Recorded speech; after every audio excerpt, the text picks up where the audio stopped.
자, 찬송가 585장에 내주는 강한 성이요라는 제목의 찬양이 있지요. 내주는 강한 성이요 방패와 병기 되시니 큰 환난에서 우리를 구하여 내시리로다. 옛 원수 마귀는 이때도 힘을 써 모략과 권세로운 무기를 삼으니 천하에 누가 당하랴 라는 가사의 찬양인데, 오늘 본문인 시편 46편을 읽다가 이 찬송시를 지었습니다. 누가 지었는가? 종교개혁자 마틴 루터가 지은 찬양의 곡이지요. 자, 루터가 중세 가톨릭 교회가 너무나 타락하자 교회가 새로워져야 된다. 이것은 하나님이 기뻐하시는 교회가 아니다. 그래서 종교개혁을 일으켰지요. 하지만 기존 교회의 많은 압박으로 너무나 고통 가운데 거했습니다. 심지어 목숨의 위협까지 수차례 받았던 것이에요. 그래서 루터가 내가 이렇게 괜히 죽는 거 아닌가? 그냥 포기하고 말까? 내가 끝까지 이걸 감당해야 되는가? 고민을 하다가 오늘 본문 시편 46편의 말씀을 읽다가 다시 힘을 얻고 용기를 얻게 되었습니다. 결국 포기하지 않고 다시 일어서서 종교개혁의 사역을 완수한 것이지요. 자, 그것이 어떤 말씀인가? 우리 1절 말씀 함께 읽습니다. 하나님은 우리의 피난처시요 힘이시니 환난 중에 만날 큰 도움이시라. 자, 오늘 본문 시편 46편이 하나님이 나의 피난처가 되신다라는 말씀으로 시작되고, 또 끝나는 것은 어떻게 끝나는가? 우리 마지막 11절도 함께 읽습니다. 만군의 여호와께서 우리와 함께 하시니 야곱의 하나님은 우리의 피난처시로다.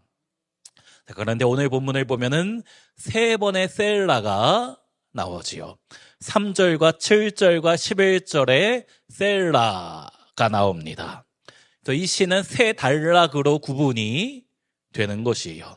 1절부터 3절까지는 하나님이 우리의 피난처이시오 힘이 되신다. 그러니 두려워하지 말고 끝까지 노래하자 이야기하고 셀라로 끝나는 것이에요. 7절에도 우리 7절도 같이 한번 읽어볼까요?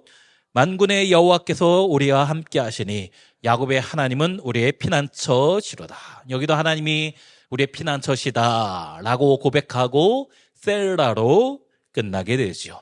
그리고 11절도 마찬가지입니다. 자, 그러면 셀라가 무슨 뜻인가? 잠깐 멈춘다라는 뜻이 있어요. 자, 멈추어서 무엇을 하는가? 앞의 내용을 다시 한번 묵상해봐라 라는 것입니다. 자, 우리는 삶의 고비마다 잠시 멈추어서 하나님을 묵상해야 될 때가 필요합니다. 특별히 인생의 위기가 찾아올 때, 또 급한 마음이 생길 때, 마음이 포기하고 쉽게 좌절할 수 있게 되지요. 마음이 무너지는 경우가 참 많이 있습니다. 힘들수록 쓸데없는 생각을 많이 하게 돼요. 생각이 많아집니다.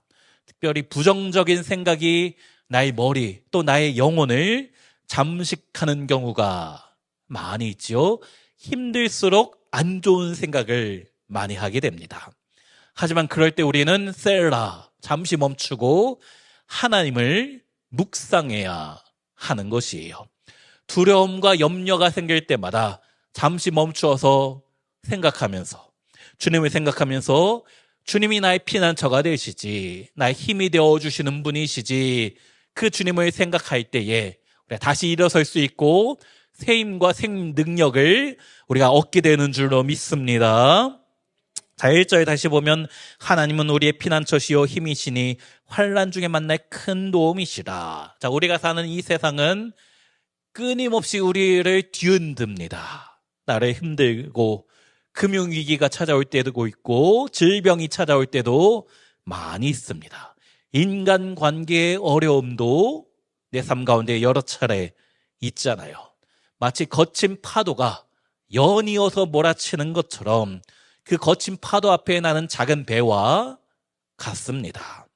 하지만 성경은, 우리 하나님은 분명히 말씀하시는 것이 하나님만이 나의 피난처가 되시오, 환난 날에 나의 큰 도움이시다 라는 겁니다. 우리 사랑하는 성도님들, 여러분의 피난처는 무엇입니까? 내가 힘들 때 나를 지켜주는 것이 무엇입니까? 내가 의지하는 것, 힘들수록 의지하는 것은 과연 무엇인지요? 그것이 돈이 될 수도 있고, 나의 신분이나 명예가 될 수도 있고, 우리 가족이 될 수도 있습니다. 나의 부모님, 나의 자녀, 나의 배우자가 내가 의지하는 사람이 되는 경우도 많이 있습니다. 하지만 그것은 잠깐은 도움이 될 수 있어요. 하지만 영원한 피난처가 되지는 않다는 것입니다. 우리 부모님 나를 위해서 오래 기도하시고 물질적인 후원을 하시는 분이다. 하지만 영원한 생명이 없기 때문에, 이 땅에서 영원한 삶이 주어지지 않기 때문에 우리가 끝까지 의지할 수만은 없는 것이잖아요.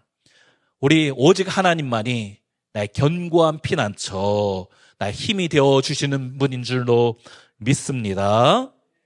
자, 2절과 3절 보면, 그러므로 땅이 변하든지 산이 흔들려 바다 가운데에 빠지든지 바닷물이 솟아나고 뛰놀든지 그것이 넘침으로 산이 흔들릴지라도 우리는 두려워하지 아니하리로다. 자, 고대 세계에서는 이방 민족과의 전쟁을 땅이 변하고 산이 흔들리고 바닷물이 솟구치는 경우로 표현합니다. 이방 민족이 쳐들어오는 것을 이렇게 표현하는 것이지요. 전쟁은 예나 지금이나 우리 인생을 가장 위협하는 것이잖아요. 우리가 남북 또 평화를 위해서 항상 기도해야 되고, 예전에 70년 전이요, 75년 전에 북한이 이상한 짓을 한 것처럼 언제 또 이상한 짓을 할지 모르는데 우리가 평화를 위해서 날마다 기도해야 하는 것이에요. 그러나 우리가 전쟁 속에서도 흔들리지 않는 것은 하나님 때문이지요.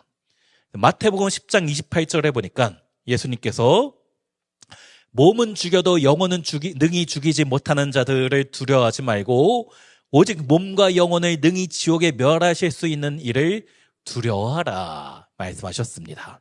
전쟁은 우리의 몸만 죽일 수 있습니다. 또 사고, 우리의 몸만 죽일 수 있어요. 그래서 우리가 그것을 두려워할 필요는 없다. 한 번 죽는 것으로 끝이 아니기 때문입니다. 죽음 이후에 영원이란 세상이 있기 때문이지요. 우리가 정말 두려워할 세상은 우리의 몸만 죽이는 사람을 두려워할 것이 아니라 우리의 몸과 영혼을 능히 지옥에서 멸하실 수 있는 우리 하나님만을 두려워하고, 그렇기 때문에 믿고 따라야 하는 것입니다. 그리고 우리가 주님 안에 있을 때, 주님 안에 거할 때 더 이상 세상 것은 우리에게 큰 두려움을 주지는 못하게 되는 것이지요. 특별히 오늘 본문 시편 46편이 어떤 상황 속에서 기록된 말씀인가? 히스기야 왕 시대입니다. 히스기야 왕 때 아수르 제국이 북이스라엘을 멸망시켰잖아요. 기원전 BC 722년에 이스라엘이 멸망하였습니다. 그리고 나서 이제 남유다 왕국도 쳐들어오는 것인데, 그때 아수르의 왕 사네립이 유다 왕 히스기야한테 편지를 먼저 보내는데 무슨 내용인가? 너희는 전멸당할 것이다. 아무도 널 구해줄 민족이 없을 것이다. 라는 협박 문서를 보내는 것이에요. 그 편지를 보니까 히스기야가 생각하기에 맞는 말입니다. 아무도 우리를 도와줄 수 없는 것처럼 생각되어져요. 왜 그런가? 그 주위의 모든 나라가 아수르에 의해서 이미 멸망당했기 때문입니다. 당대 세계 최강이었던 아수르 제국, 절대 이길 수 없는 것이에요. 히스기야가 그래서 어떻게 했는가? 이 아수르의 앞에 우리는 무너질 수밖에 없구나 생각해서 이 히스기야 왕이 자신의 옷을 찢고 굵은 배 옷을 두르고 성전에 나아갔습니다. 여호와의 전에 들어간 것이지요. 하나님의 뜻을 구하고 주님께 도와달라라고 기도한 것이 오늘 본문 시편 46편의 배경입니다. 자, 그때 하나님께서 이사야 선지자를 통해서 왕한테 어떤 말씀을 하시는가? 열왕기하 19장 31절에 나오는데, 남은 자는 예루살렘에서부터 나올 것이요 피하는 자는 시온산에서부터 나오리니 여호와의 열심히 이 일을 이루리라 하셨나이다. 하나님의 열심히 이스라엘을 구원해 줄 것이다 라는 거예요. 그리고 그날 밤에 하나님이 실제 어떻게 역사하셨는가, 이 열왕기하를 계속 보면은 여호와의 사자가 그 밤중에, 히스기야가 성전에 와서 기도한 그 밤에 하나님의 사자가 아수르 군대의 진영에 쳐들어가서 하나님께서 18만 5천 명의 아수르를 죽였다라는 것이에요. 히스기야가 하나님께 기도했더니 하나님이 그의 삶에 실제 큰 일을 이루신 것입니다. 이 모든 것이 기도로 이루어진 것이지요. 실제 세계 역사를 보면 북이스라엘은 기원전 722년에 아수르에 의해서 멸망당했는데 남유다 왕국은 꺼질 것 같지 않던 그 아수르의 불에 타지 않고 멸망하지 않았습니다. 나중에 물론 한 150년 지나서 바벨론에게 멸망하게 되었지요. 이 모든 일이 하나님께 기도했더니 구원의 역사가 이루어지는 것이에요. 자, 그런 말이 있지요. 사람이 일하면 사람이 일할 뿐이지만 사람이 기도하면 하나님이 일하신다. 제가 참 좋아하는 말이에요.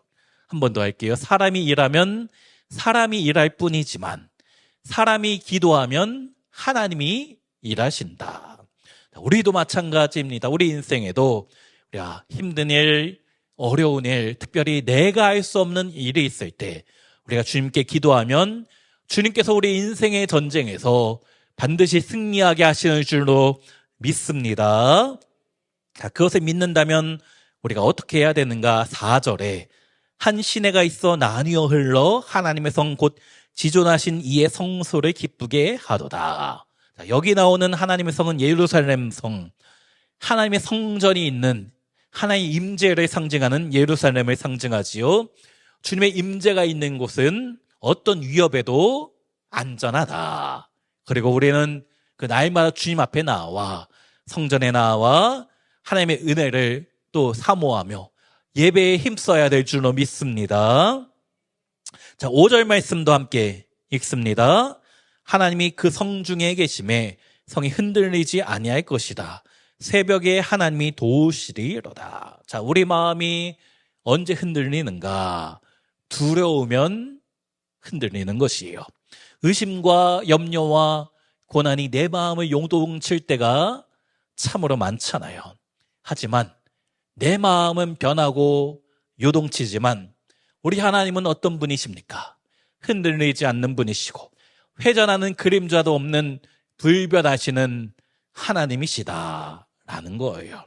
나는 연약해서 어려운 일이 생기면 내가 기도하고 내가 이러면 안 되지. 내가 이럴 때일수록 믿음으로 지켜내야지, 이겨내야지 하지만 막상 힘든 일이 있을 때 기도해도 잠시 후에 다시 무너지는 것이 나의 마음이잖아요.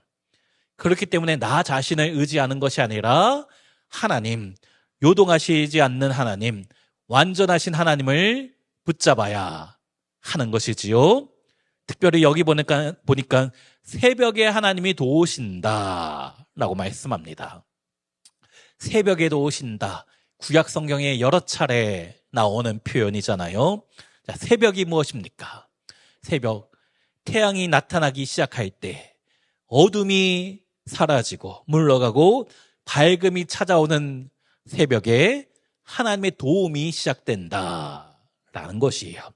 사실 해가 뜨기 직전이 가장 어둡다라고 하잖아요. 하지만 그럴 때일수록 우리가 더 주님을 의지하면 하나님의 응답이 시작되고 하나님의 응답이 시작되니까 새벽이 나타나는 것입니다. 새벽에 하나님이 도우시는 것이 아니라 어둠 가운데 빛이 되어주신 주님으로 인하여 새 아침이 시작되는 것이지요. 그래서 우리가 우리 인생의 어둠 가운데서 소망을 가질 수 있는 것은 새벽에 도우심을 하나님을 우리가 믿기 때문입니다. 새벽뿐입니까? 밤낮 할 것 없이 나 24시간을 우리 주님은 졸지도 주무시지도 않으시면서 나를 지키시고 보호해 주시는 분인 줄로 믿습니다. 자, 우리 7절도 함께 7절 같이 읽습니다. 만군의 여호와께서 우리와 함께 하시니 야곱의 하나님은 우리의 피난처시로다. 자, 여기 하나님이 우리의 피난처가 되신다라는 말씀이 여러 차례 반복되고 있지요. 특별히 여기 7절에는 만군의 여호와가 도와주신다. 자, 만군의 여호와라는 표현이 성경에, 구약 성경에 많이 나오는데 어떤 뜻인가? 만군, 하늘과 땅과 이 세상 우주의 모든 것을 다스리시는 하나님, 모든 군대를 다스리시는 하나님, 온 우주를 다스리시고 통치하시는 주권자가 우리 하나님이시다라는 것이에요. 특별히 하나님의 백성 이스라엘이 전쟁의 위기 가운데 있을 때 성경에 보면 그때마다 만군의 여호와를 찾았습니다. 자, 대표적인 게 사무엘상 17장 45절. 우리 이것도 같이 한번 읽습니다. 다윗이 블레셋 사람에게 이르되 너는 칼과 창과 단창으로 내게 나아오거니와 나는 만군의 여호와의 이름 곧 내가 모욕하는 이스라엘 군대의 하나님의 이름으로 내게 나아가노라. 자, 다윗이 골리앗과 싸울 때 사실 상대가 안 되는 싸움이었잖아요. 전혀 승산이 없습니다. 하지만 만군의 여호와가 함께 하시면 골리앗도 충분히 이길 수 있는 것이에요. 왜 그렇습니까? 온 세상을 다스리시는 하나님이 나의 편이 되어주시기 때문이지요. 우리 성도님들의 인생에 골리앗과 같은 그 무엇이, 어떤 것이 있으십니까? 나는 도저히 이길 수 없다. 나는 이 문제 네 힘으로, 나의 지혜, 나의 능력으로 해결할 수 없다 하는 것들이 한두 가지씩 무조건 다 있으시잖아요. 하지만 하나님만 내 편이 되어주시면 우리가 능히 이길 수 있는 것이지요. 어린아이가 천둥이 칠 때에 엄마 품에 안깁니다. 깜짝 놀라서 엄마 품에 안기는데 그러면 어떻게 됩니까? 천둥은 여전히 치고 있지만 엄마 품에서 편안히 잠을 잘 수 있는 것이지요. 외부 상황이 달라지지 않아도 나에게 피난처만 있으면 충분히 잘 수 있는 것입니다. 우리도 마찬가지예요. 온 세상의 주인 되시는 하나님이 나와 함께 하심을 믿는다면, 주님이 나의 피난처가 되어주신다라는 것을 확신하면 우리가 살아가는 이 세상 물론 힘들 때가 있습니다. 물론 내 힘으로 할 수 없을 때가 참 많이 있어요. 하지만 내 힘으로 사는 것이 아니라 주님 앞에 맡겨드림으로 궁극적인 평강과 궁극적인 승리가 반드시 우리에게 주어질 줄로 믿습니다. 자, 그 하나님이 어떻게 도와주시는가? 8절과 9절에 와서 여호와의 행적을 볼지어다. 그 땅을 향무지로 만드셨도다. 그 땅끝까지 전쟁을 쉬게 하시며 활을 꺾고 창을 끊으며 수레를 불사르시는도다. 하나님이 전쟁을 그치게 하시는 거예요. 내 인생이 전쟁과 같고 끊이지 않는 고난과 어려움이 파도가 몰려오듯이 반복해서 찾아오지만 만군의 여호와만 붙잡으면 전쟁이 끝나고 평화가 찾아올 줄로 믿습니다. 자, 우리 마지막으로 10절 말씀 함께 10절 읽습니다. 이르시기를 너희는 가만히 있어 내가 하나님됨을 알지어다. 내가 문나라 중에서 높임을 받으리라. 내가 세계 중에서 높임을 받으리라 하시도다. 자, 여기 가만히 있으라 말씀하지요. 우리는 위급한 상황일수록 또 고난의 때일수록 분주한 마음 가지고 내가 무엇인가 해보려 합니다. 나의 힘과 나의 노력으로 무엇인가 해보려 하는 것이지요. 물론 내가 열심히 해야 됩니다. 이것을 해결하기 위해서 여러 가지 수단과 방법을 동원해야 되지요. 하지만 우리가 먼저 해야 되는 것이 있습니다. 먼저 해야 되는 것, 가만히 주님의 은혜를 구하는 것이에요. 내가 무엇인가 해보기 전에 그것이 하면 안 된다는 것이 아닙니다. 하지만 먼저 기도하고 해야 되는 것이에요. 하나님이 하나님 되심을 믿고 기다림의 과정이 필요한 것입니다. 그러므로 오늘도 우리가 나의 피난처 되신 주님의 은총을 기대하고 또 기도하며 기대하시며 살아가시는 우리 모든 성도님들 되시기를 주의 이름으로 축원합니다. 오늘도 피난처 되신 주님으로 인하여 그분을 믿음으로 흔들리고 요동치는 내가 사는 이 세상에서 걱정, 근심, 염려 주님 앞에 맡겨드림으로 결국 도와주시는 주님을, 그 주님을 인하여 날마다 승리하시는 우리 모든 성도님들 되시기를 주의 이름으로 축원합니다.